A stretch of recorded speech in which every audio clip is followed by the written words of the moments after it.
They told you demons were just medieval fantasies, cautionary tales to keep the masses obedient. But what if the most terrifying truth is that some of those myths never died, and that the most powerful still bow before them?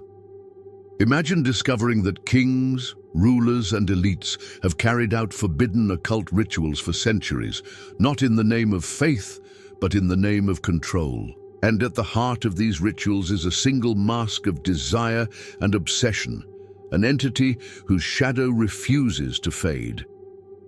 Here's the paradox. The world calls it superstition, yet history keeps leaving traces, scandals, secret lodges, masked ceremonies, and even whispered testimonies of contact with the unseen. Ordinary people dismiss it, but those in power know the terrifying truth about Asmodeus. His influence is not a relic of the past, but a living current. And that's why the elites still bow. This is where our journey begins, an exploration not just of myth, but of obsession, corruption, and desire. Because whether you believe in him or not, the name still haunts forbidden demonology, whispered in ancient texts, echoed in temples of power, and hidden in modern halls of influence. Today, we pull back the curtain on Asmodeus, the terrifying god the elites still worship today. And once you see how his mask has survived, you'll never look at power or desire the same way again. What if the desires of kings and rulers, their lusts, obsessions, and scandals, were not born from human weakness, but guided by something older, hidden, and deliberate? This is where the shadow of Asmodeus demon emerges, not as a caricature of evil, but as a mask, an archetype that elites have worn across centuries. In the whispers of forbidden demonology, he appears again and again as the unseen hand that stirs what men call temptation. Elites worship demons not for superstition, but because these entities embody currents of control. When someone says the terrifying truth about Asmodeus, they aren't exaggerating. They are naming a mask of desire, one worn by emperors and politicians alike. Desire is a currency, and Asmodeus is the mint where it's struck. Imagine a man who believes he's chasing pleasure freely, when in reality he is already in chains forged by his own cravings. That is how Asmodeus' occult secrets move through time, subtle, insidious, and persuasive. Elites have known for centuries that controlling desire is controlling the man. They built forbidden occult rituals not only to summon, but to mirror this truth, binding entire dynasties to a mask they could not remove. Even now, entities worshipped by elites take the shape of hunger, lust, and ambition, all cloaked under the symbol of Asmodeus. History tells us stories, but they often feel too sanitized. Strip away the polite language, and you find kings waging wars not only for land, but for women, jewels, and fleeting indulgence. These obsessions, so destructive and so repetitive, seem too patent to be coincidence. Here, the mask of Asmodeus demon fits perfectly, an archetype feeding off predictable cycles of human weakness. It's why elites worship demons behind closed doors, not to terrify peasants, but to cloak themselves in forces that amplify what already lurks within them. Desire isn't a choice, it's a leash, and Asmodeus holds it. Think of modern life, advertising, entertainment, the silent pull of things you don't need but cannot stop wanting. This is the architecture of the same mask. Just as medieval elites performed hidden rites, today's leaders exploit the same knowledge, turning lust and obsession into tools of control. That's why forbidden demonology still speaks of Asmodeus, because he isn't just an ancient myth, but a mirror of the invisible system we live in. Solomon and Asmodeus may feel like an old legend, yet what if their story was never about the past, but about decoding this timeless contract between power and desire? Desire has always been more than personal, it has been political. When rulers yielded to obsession, nations shifted. Empires collapsed because one man could not master his appetite. This is the terrifying truth about Asmodeus. His influence doesn't whisper only in bedrooms, but in war councils, thrones, and temples. He appears where decisions are corrupted by obsession. That's why forbidden occult rituals tied to his name were so carefully guarded, because knowing how desire chains men means knowing how to enslave kingdoms, and the elites who worship demons never wanted the masses to learn that secret. Let's bring it closer to everyday reality. Think of addictions that destroy families: alcohol, gambling, lust. They all follow the same invisible pattern. The mask promises satisfaction, but delivers only emptiness. That is exactly how Asmodeus occult secrets work. If ordinary lives can be destroyed so easily, imagine what happens when kings and presidents bow to the same pattern. Entities worshipped by elites are not fantasies. They are systems of hunger, hidden gods that feed on weakness, and in the name of control, rulers have willingly placed this mask upon themselves. The unsettling part is this: once the mask is worn, it's nearly impossible to remove. Asmodeus does not conquer through violence, but through pleasure, which feels less like a chain and more like a gift, yet it binds tighter than iron. This is why elites worship demons. They understand that power is not about resistance, but about seduction. And so the forbidden demonology of Asmodeus endures, not in dusty books, but in every ritual, every secret society, every indulgence framed as tradition. But this is only the surface, for the mask of desire has roots deeper than most would dare to imagine. Long before the name Asmodeus demon haunted medieval texts, his shadow was already alive in the East. In ancient Persia, he was known as Eshma-Daeva, a spirit of wrath and unbridled desire, feared in the Zoroastrian tradition. He was not a grotesque monster, but an archetype of passion gone wild, the very flame that consumed order and discipline. When people speak of forbidden demonology, they rarely realize it stretches this far back, before Christianity, before Solomon and Asmodeus, even before the myths of Europe took shape. Elites worship demons because they recognize continuity. Masks change, but the essence remains. Eshma was that essence, and Asmodai later wore the mask. Through Jewish mysticism, Eshma slipped into another skin, Ashmedai, a figure whispered of in the Talmud. He was both trickster and force, a being tied to lust, conflict, and the human inability to master impulse.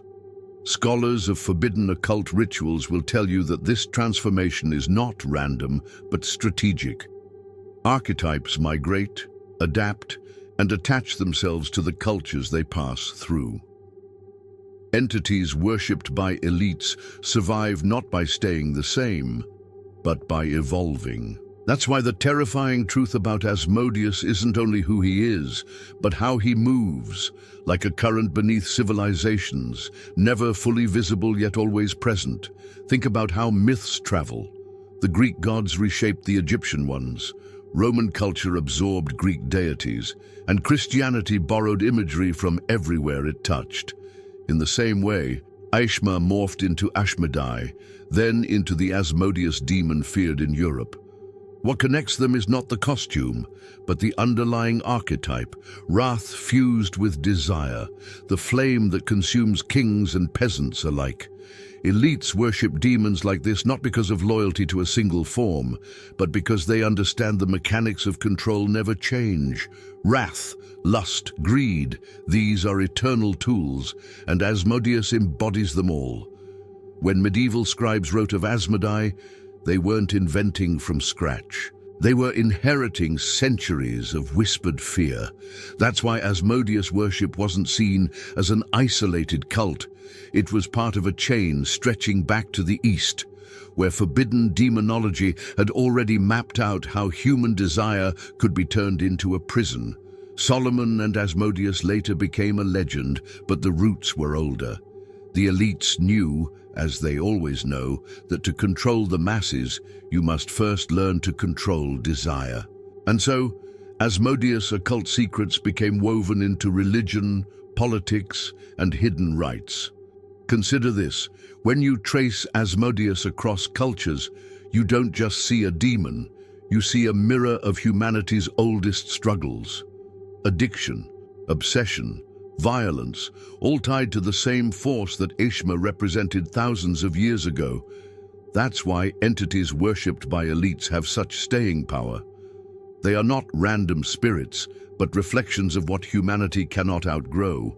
The terrifying truth about Asmodeus is that he is less an enemy and more a shadow we carry. And yet, elites turn that shadow into currency, channeling it through forbidden occult rituals to maintain their grip on society. The name itself changes, but the function remains the same. From Ishma to Ashmedai to Asmodeus, he is always tied to lust, wrath, and corruption. Imagine a river flowing under shifting landscapes. The water is the same, but the banks change. This is how Asmodeus' demon persisted, always adapting to the new language, the new fear, the new elite who discovered his mask. Elites worship demons not as superstition, but as a technology of continuity, a way of preserving influence when empires rise and fall. And the forbidden demonology around Asmodeus reveals exactly that: continuity through shadows. It makes one wonder, if Asmodeus could survive Persian priests, Jewish mystics, and Christian demonologists, where else might his current be flowing today? What temples, governments, or secret societies are still invoking his archetype, knowingly or not? This isn't just ancient history, it's a lineage of desire, a living chain. And as the story moves forward, we find that his shadow grows even darker when placed beside the name of Solomon, the king who dared to bind him. The tale of Solomon and Asmodeus is often told as if it were a simple victory of divine wisdom over demonic power. Yet what if the truth was far stranger? Legends say King Solomon bound Asmodeus' demon with a magical ring to force him into servitude, using his strength to construct the temple. But to those who study forbidden demonology, that story is less about domination and more about partnership. Was Asmodeus truly a prisoner, or was he the hidden architect? After all, elites worship demons not out of fear, but because they understand that no temple of power, political, spiritual, or physical, is ever built without a shadow at its foundation.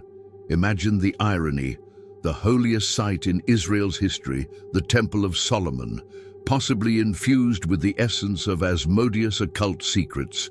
To the common believer, this is blasphemy. To the elites, it is technology, an occult technology that blends light and shadow to generate influence. Some traditions suggest Solomon sought not to destroy Asmodeus, but to harness him, using forbidden occult rituals to channel the very force of desire and wrath into sacred architecture. If this is true, then every prayer whispered in that temple carried echoes of Asmodeus' worship. Hidden in plain sight, consider the symbolism of binding. To imprison is to acknowledge power, to control is to admit dependence. When Solomon chained Asmodeus, was he demonstrating authority?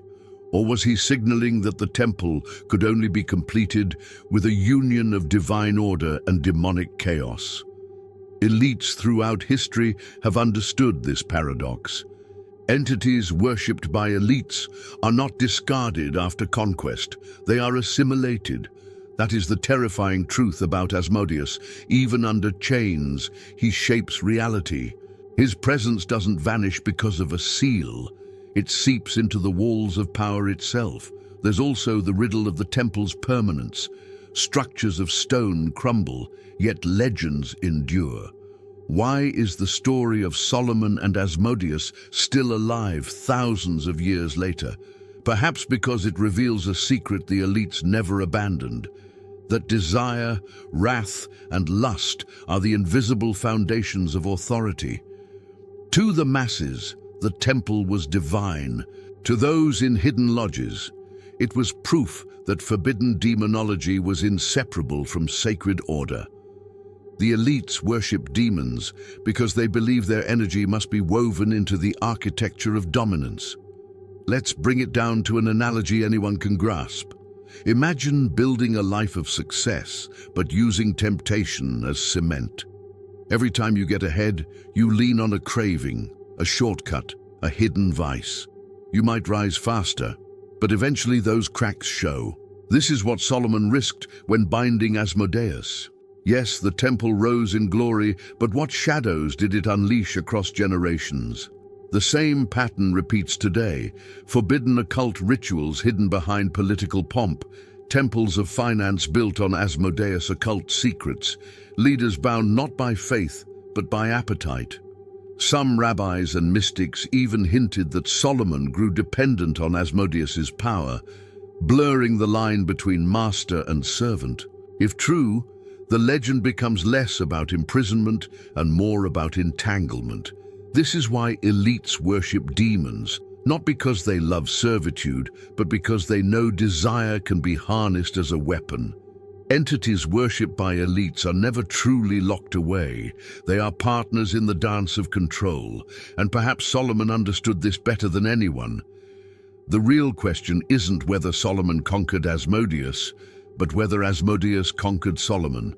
Did the king leave behind a temple of God, or a monument infused with lust, greed, and wrath?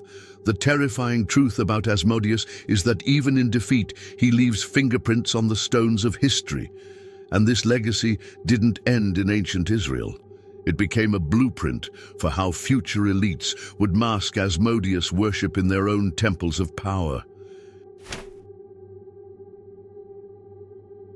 Across history, whispers of Asmodeus' demon trail behind palaces, courts, and secret chambers of power. He is not painted as a monster lurking in shadows, but as a patron who grants indulgence and influence to those who dare to wear his mask. Elites worship demons like him because they see beyond myth. They recognize him as an archetype that feeds their ambitions. From medieval kings who hosted decadent feasts drenched in scandal, to modern elites attending private gatherings behind closed doors, the thread of Asmodeus worship remains intact. Lust, secrecy, and dominion, these are his currencies. The chronicles of Europe's nobility are filled with stories of rulers undone by their appetites, affairs, betrayals, wars sparked by obsession. It's almost formulaic. Historians treat them as human weakness, but forbidden demonology reads them differently. These repeating patterns of lust and downfall align too neatly with Asmodeus' occult secrets. Entities worshipped by elites have always thrived where desire and secrecy intersect. The terrifying truth about Asmodeus is that he doesn't need to appear in flesh. He simply wears the crown through the floors of those who already hunger for excess. Picture a medieval court at its height. Lavish banquets, whispered scandals, hidden chambers where rituals unfolded under candlelight. Documents suggest some of these festivities doubled as veiled ceremonies of forbidden occult rituals. Asmodeus was invoked not only as a demon of lust, but as a gatekeeper of influence. Those who indulged weren't just seeking pleasure, they were seeking a pact. This is why elites worship demons, not because of faith, but because of strategy. To them, Asmodeus was not damnation, but empowerment hidden behind the mask of indulgence. Fast forward to modern times, and the pattern hasn't disappeared, it's only shifted forms. Scandals of presidents, CEOs, and celebrities mirror the same formula: lust, greed, exposure, and downfall. The question is whether these are mere coincidences or modern echoes of Asmodeus worship.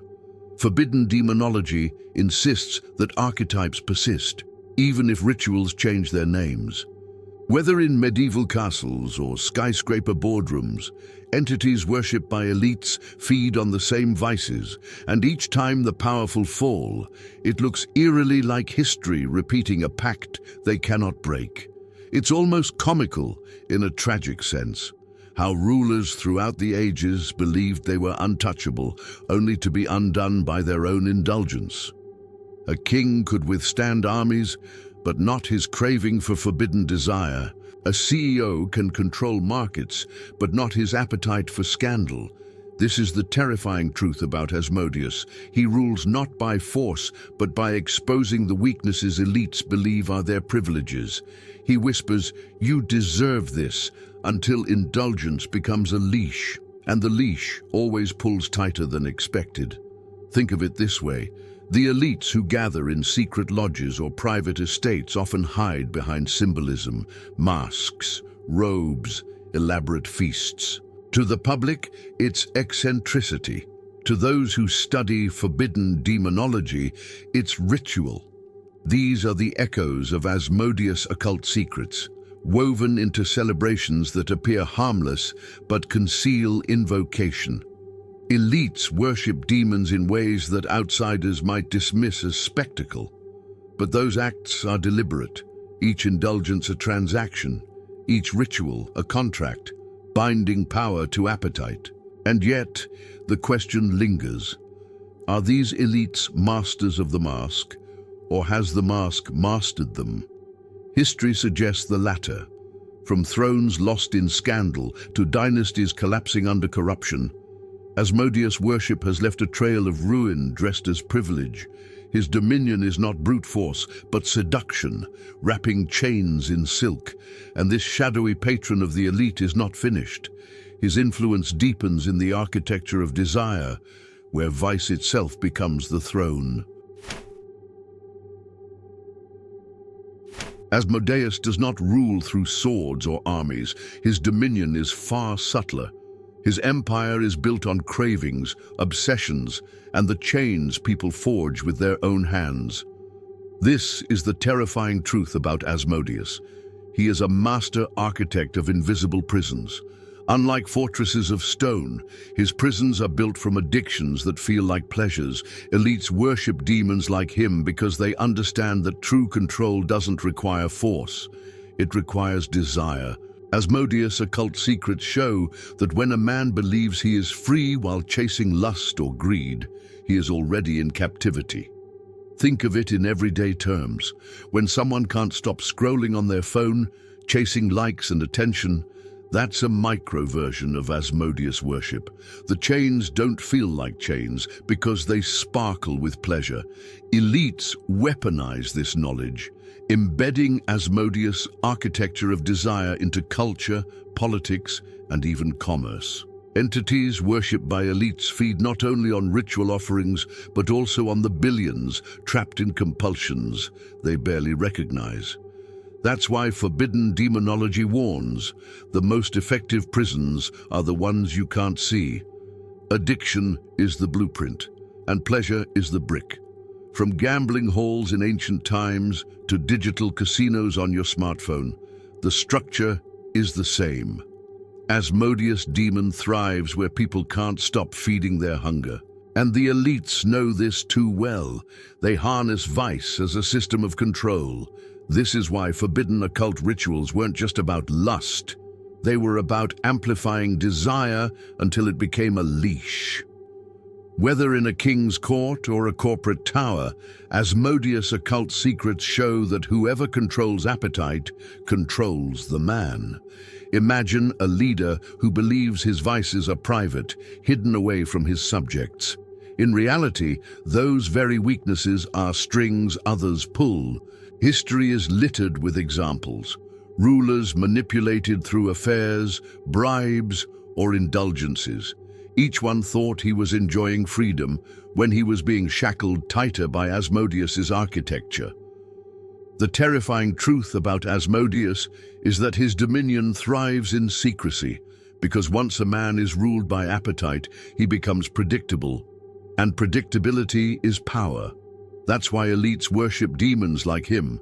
He turns kings into puppets. It's not only rulers. Ordinary people live in this architecture daily. Overeating, compulsive spending, lust without fulfillment, all are echoes of the same design. Forbidden demonology reveals that entities worshipped by elites don't just linger in rituals, they manifest in the invisible mechanics of culture.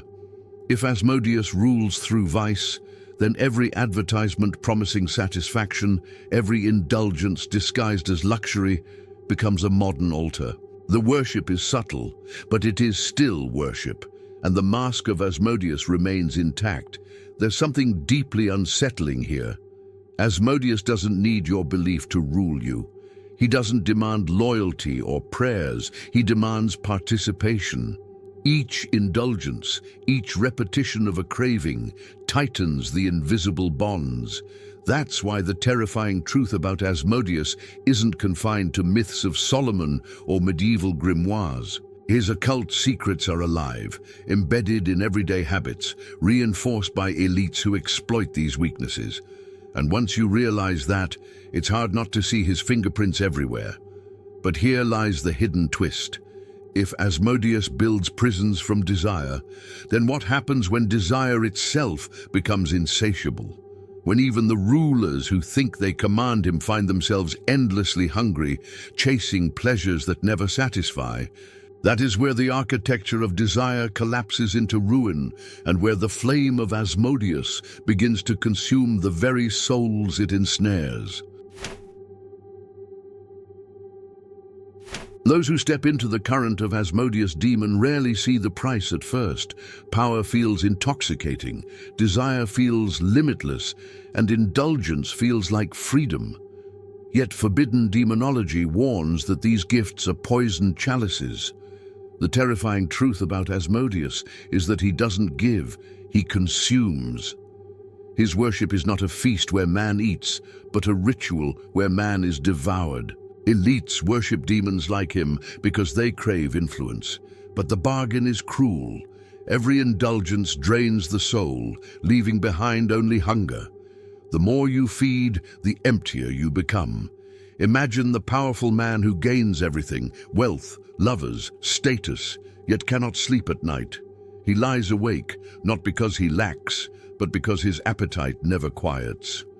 This is the mark of Asmodeus worship. Entities worshipped by elites take more than they give. They implant an insatiable fire. Forbidden occult rituals tied to Asmodeus often describe this hunger as a flame licking at the core of the soul. At first it warms, then it burns, and eventually it consumes. That's why even rulers who bowed to him were often found hollow, desperate, and undone. You see this same pattern mirrored in ordinary lives. The addict who can't stop drinking, the gambler who always chases one more bet, the lover who never feels satisfied, all are living parables of Asmodeus' occult secrets. Desire is meant to be sated, but under his mask, desire becomes infinite, and infinity is a curse. Elites worship demons because they mistake this curse for power, not realizing they are the ones shackled. The terrifying truth about Asmodeus is that his prison doesn't look like walls. It looks like a banquet where the food turns to ash in your mouth. Consider the medieval legends where nobles who invoked Asmodeus lived in scandal and ruin. To the public, these were simply tales of immoral rulers. To the initiated, they were warnings. The soul consumed by Asmodeus doesn't collapse in fire. It erodes slowly, eaten by hunger that cannot be filled. Forbidden demonology calls it the everlasting appetite, a force that ensures the servant keeps chasing shadows of fulfillment. In the end, the body breaks under the weight of cravings, while the spirit becomes a husk. Yet still, elites repeat the ritual. It's a strange paradox. Those who have the most are often the most unsatisfied. This is not coincidence. It's the architecture of Asmodeus's flame. Entities worshipped by elites offer them kingdoms, but kingdoms are never enough. They seek empires. Empires are never enough, so they seek dominion over belief itself, and still they remain restless. This endless hunger is the true mark of Asmodeus worship. He does not enslave with chains, but with appetites that never let you rest. The terrifying truth about Asmodeus is that he doesn't just consume, you consume yourself. Even modern scandals echo this ancient curse. Leaders who had everything, money, respect, even global influence, destroyed it all for indulgences they could not control. From sex scandals to financial ruin, their downfall feels scripted. That's because it is. Forbidden demonology suggests that the cycle of rise and ruin is Asmodeus's ritual in motion. He lifts men high, so their fall feeds him more completely. Elites worship demons like him because they see the rise. They forget the fall. And so the flame burns on, fed by arrogance and unchecked desire. But if the soul consumed by Asmodeus is left hollow, what remains after the hunger burns everything? That is where his dominion expands into something darker, a triad of corruption that locks lust, greed, and wrath together in an unbreakable chain. And it is through this triad that the mask of Asmodeus tightens its hold even on the most powerful of rulers. At the core of Asmodeus' demon lies not a single temptation, but a triad, a web of corruption woven through lust, greed, and wrath. This unholy trinity is the engine that drives his influence. Lust opens the gate, greed deepens the bond, and wrath seals the enslavement. Those who study forbidden demonology recognize this pattern everywhere power gathers. Elites worship demons not for novelty, but because these forces turn rulers into predictable puppets. The terrifying truth about Asmodeus is that he doesn't just corrupt individuals. He engineers cycles that repeat across empires, dynasties, and generations. Think of lust as the entry point. For kings and rulers, it has always been the weakness easiest to exploit. Affairs, scandals, and secret indulgences have toppled dynasties more effectively than armies. This is why Asmodeus worship has always thrived in elite circles. He is the mask of desire that seduces rulers into thinking they are gods while binding them tighter to their appetites. Forbidden occult rituals often invoke him as the guardian of passion. But passion under his mask is not creation, it is corrosion. Entities worshipped by elites know that lust is the perfect leash because it feels like freedom. Once the gate is open, greed follows. History shows countless rulers who were never satisfied. Land was never enough. Gold was never enough. Dominion was never enough. This endless hunger mirrors the very mechanics of Asmodeus' occult secrets. Elites worship demons like him because greed turns influence into dependency. The more they receive, the more they crave. Forbidden demonology teaches that greed is not accumulation, it's erosion. It erodes integrity, erodes peace, and erodes the soul. And in that erosion, Asmodeus thrives. Wrath is the final chain. It is the fury that erupts when lust is frustrated or greed is challenged. Here lies the terrifying truth about Asmodeus. He doesn't only seduce with pleasure, he enslaves through rage. Entire wars have been sparked not for justice, but for bruised egos and wounded desires. Elites worship demons because wrath gives them an excuse to destroy under the illusion of control. Yet wrath is always self-consuming. In forbidden occult rituals, wrath is described as fire that burns the vessel first before it ever reaches the enemy, and Asmodeus feeds on that flame. The genius of this triad is how it sustains itself.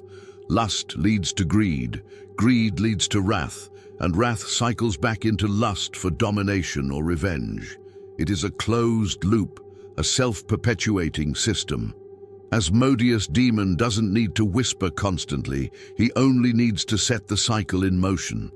Entities worshipped by elites ensure that once rulers step into the loop, they rarely escape. The terrifying truth about Asmodeus is that he doesn't force enslavement. He designs it so you enslave yourself. You can even see this cycle in modern life. Politicians fall into scandals of lust, pursue wealth obsessively, and lash out in rage when their empire crumbles. Corporations chase profits until collapse, driven by greed, then lash out at competitors with wrathful aggression. Individuals, too, repeat the cycle in smaller ways, caught between desire, obsession, and anger. This is why forbidden demonology insists the triad is universal. It is not myth, but mechanism, woven into human weakness and amplified by Asmodeus' occult secrets.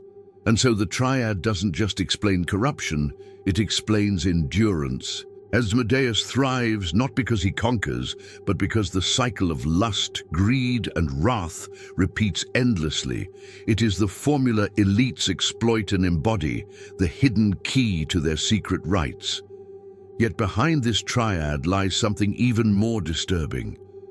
The rituals where these forces are not only lived, but invoked deliberately, binding men and women deeper into Asmodeus worship.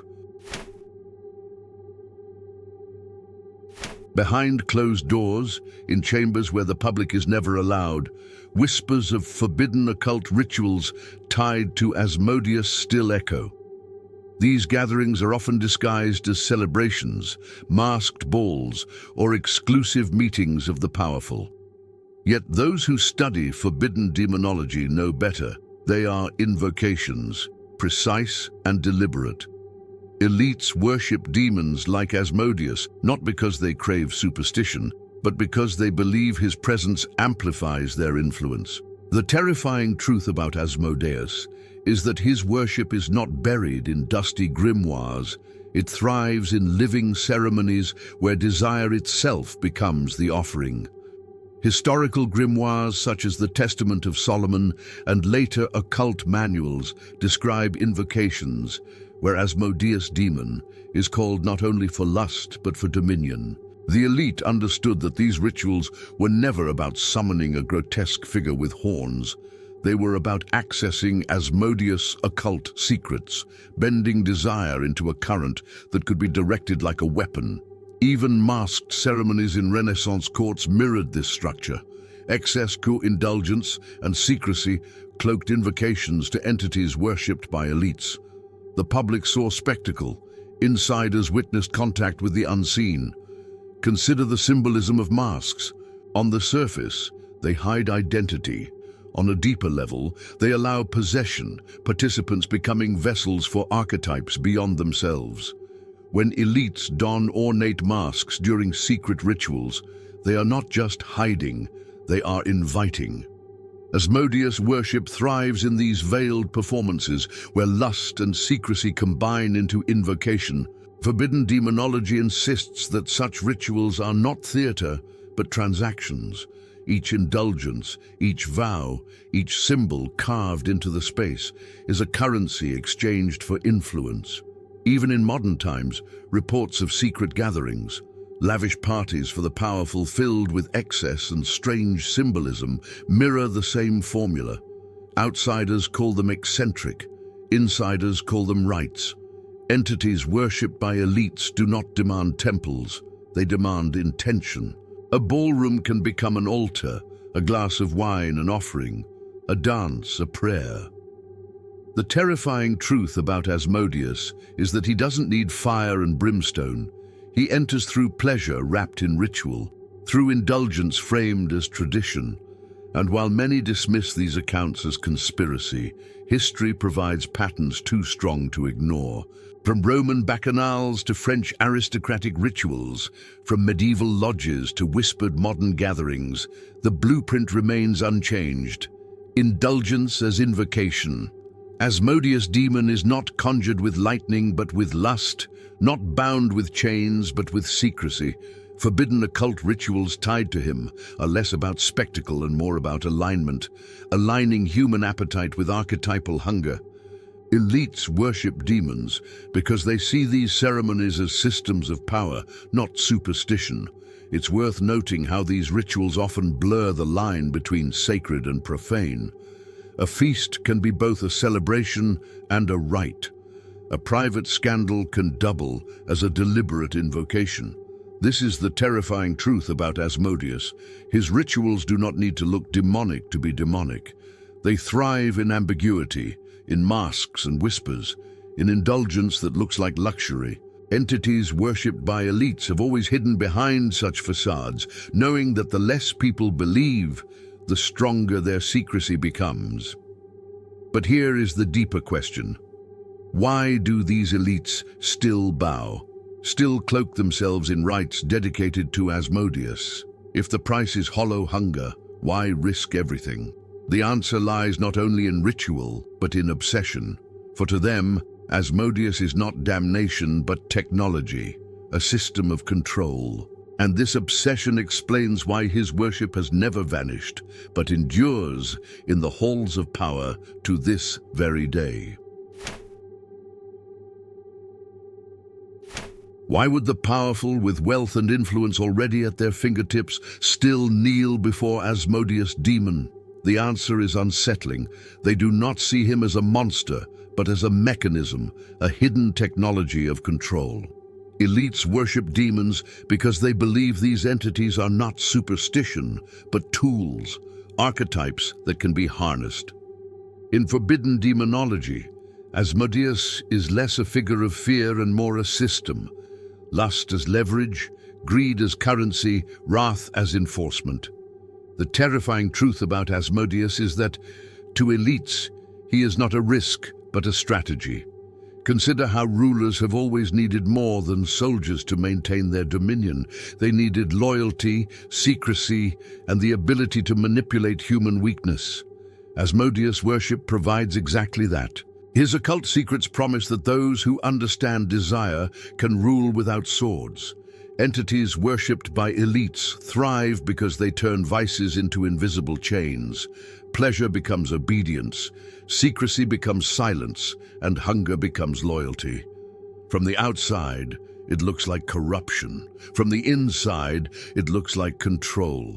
Take modern systems of influence, advertising that fuels endless consumption, entertainment industries that glorify indulgence, politics shaped by scandal. Do these not mirror Asmodeus' occult secrets perfectly? The elites don't need to invoke him with fire. They replicate his architecture in society itself. The terrifying truth about Asmodeus is that his worship is hidden in plain sight, encoded into structures that keep the masses distracted, addicted, and obedient. Elites worship demons because they understand the power of weakness, and Asmodeus is the master engineer of weakness, but their obsession runs deeper. It is not only about ruling others, it is about feeding themselves. The insatiable hunger Asmodeus plants mirrors their own desires. Wealth is never enough, pleasure is never enough, dominion is never enough. Forbidden demonology describes this as the curse of the mask. The more you wear it, the more it fuses with your face. That is why elites return to forbidden occult rituals again and again, to feed the hunger, even knowing it can never be satisfied. Their worship is less devotion and more addiction. Look back at history. Dynasties toppled not because they lacked armies, but because their rulers were consumed by lust and greed. Modern scandals destroy leaders for the same reason. Yet despite countless warnings, the pattern continues. Why? Because obsession blinds. Elites worship demons not because it makes sense, but because their cravings demand it. Entities worshipped by elites are mirrors, reflecting back the very flaws that destroy them. Still, they bow, because the mask of Asmodeus whispers promises too sweet to resist. It's easy to imagine this as ancient superstition, but open your eyes and it's all around you. Scandals of politicians, secretive gatherings of billionaires, rituals masked as tradition, it is the same current, alive and well. The terrifying truth about Asmodeus is that his worship never needed to end. It simply evolved. Elites no longer call it ritual, they call it culture, influence, strategy. But the shadow behind it remains unchanged, the same shadow that Solomon once bound and rulers since have courted. And if the elite still bow, what does that mean for the rest of humanity? If the most powerful are enslaved by this mask of desire, then perhaps the prison is larger than we think, which leads us to the final initiation, The realization that desire itself, endless, gnawing, unfulfilled, might be the last and greatest prison of all. What if the true prison isn't forged from iron bars or guarded by soldiers, but built from the cravings that never end? That is the ultimate enigma of Asmodeus' demon. His chains are invisible, his walls made of hunger. Forbidden demonology has long whispered that desire itself is the final cage, a prison more binding than any fortress. Elites worship demons like him because they know the terrifying truth. If you control desire, you control destiny. And Asmodeus' worship is nothing more than the deliberate wearing of these chains, disguised as privilege. Think about it. The man who chases money endlessly is no freer than the addict chasing his next fix. The lover consumed by lust is no different than the ruler enslaved by scandal. These are all prisons, invisible yet unbreakable to those who refuse to see. Asmodeus' occult secrets reveal that this is the greatest trick, making the prisoner believe he is indulging in freedom. Entities worshipped by elites thrive on this illusion.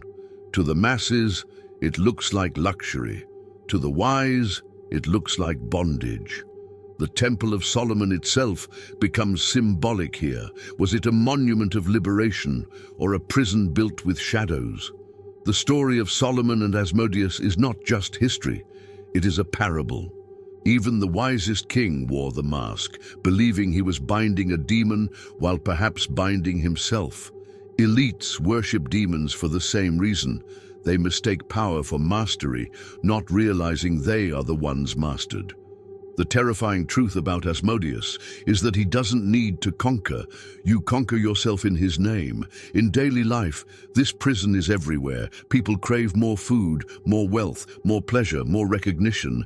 They scroll endlessly, consume endlessly, want endlessly. This is the modern form of Asmodeus worship, not cloaked in ritual robes, but in glowing screens and endless consumption. Forbidden demonology doesn't warn only about kings, it warns about all of us. Entities worshipped by elites are not just their gods, they are reflections of the weaknesses humanity refuses to master. It is almost cruel in its simplicity.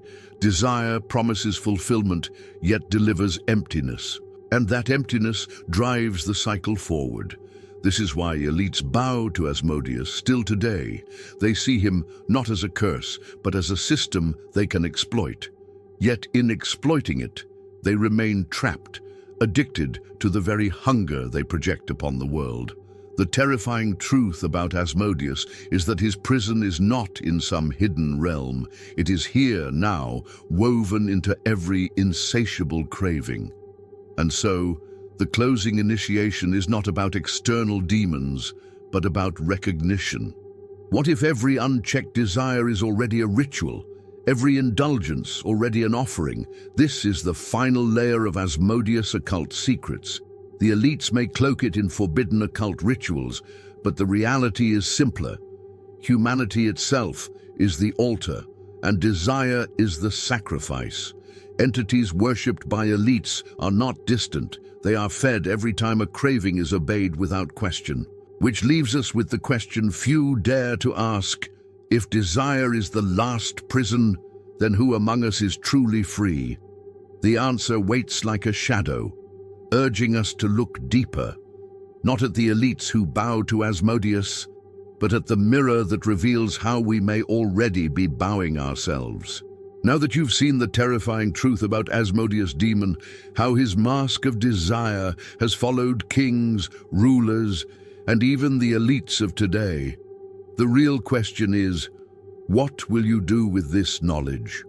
Will you keep pretending that lust, greed, and wrath are just personal flaws? Or will you recognize them as the invisible chains that have bound humanity for centuries? The elites worship demons because they know desire can enslave, and if you're not careful, you may already be wearing the same mask without realizing it.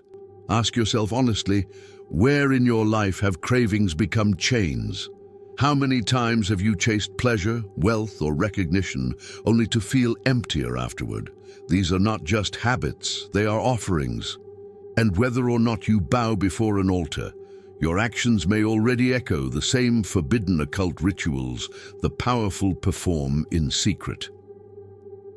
That's the terrifying truth about Asmodeus. His worship doesn't require belief, it requires participation. But here's the paradox. If desire can enslave, it can also awaken. When you learn to master what once mastered you, you take back the power the elites never wanted you to hold. Knowledge is the first key. Action is the second. So, what will you choose? To remain in the prison, or to step outside the walls the elites built with your own cravings? Drop your thoughts in the comments. Do you believe the elites still bow to Asmodeus? Or is he only a mask we all wear without knowing? I want to hear your perspective, and if this knowledge opened your eyes, don't let it end here. Hit subscribe, activate the notifications, and continue this journey with me. There are still countless entities worshipped by elites to uncover, and together we'll bring their shadows into the light.